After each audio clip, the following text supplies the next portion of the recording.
What's up, everybody? Video time.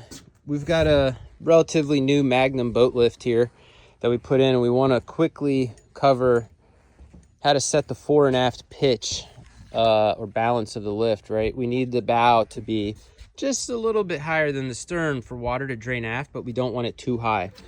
So right now I hit up on the remote. Sorry for the shadows. There she is. She stopped, and you can see we've got plenty of cable travel remaining. We're not like close to pinching there, tube blocking. That can be a concern. There's nothing on the bow pile mount to tell it to stop. The entire lift travel is predicated on the stern drive unit.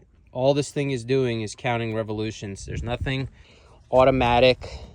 There's nothing, there's no physical plunge stop. It's simply counting revolutions. So the stern is going to stop here where it's told to, but if you have the bow significantly higher, you're at risk of tube blocking, and that's where you would have this adapter and it would come up and jam under here, and it'll snap your cable.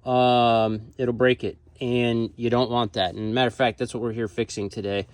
So the way that you keep that from happening is with the leveling switch.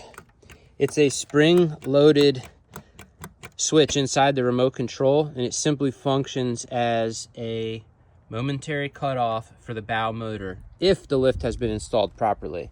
I say bow, but more specifically, it should be cutting off the motor that is not wired to the limit switch. So if you were in a marina setting or something, it's possible it could be the stern, but most common installations, that's going to be cutting off your bow motor. So here we go. I'm going to hold that for a second, and you can see that the bow has stopped traveling, but the stern is still going. And what that's doing is it's allowing the lift to have a little more drainage aft, but only a couple inches.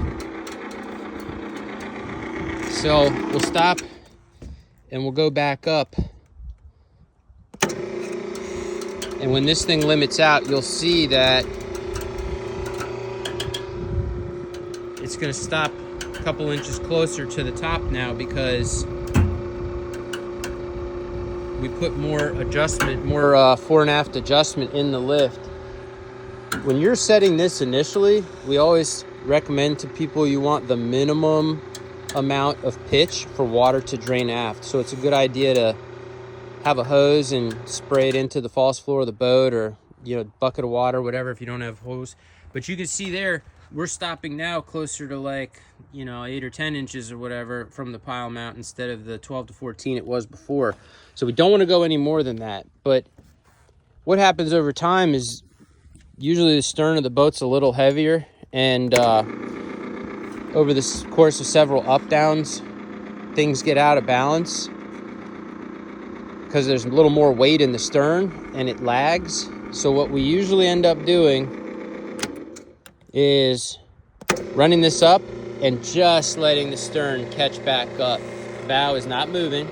We're just letting it catch back up. This may be necessary to perform this operation, a couple times a season. Possible more, but something else could be wrong if that's the case. But that's it. It's just a momentary cutoff. You can't accidentally leave it on because it's spring loaded. And then as you step back away from the thing, you can see that the boat's got a couple inches of fall in it, but water is still draining aft into the scuppers.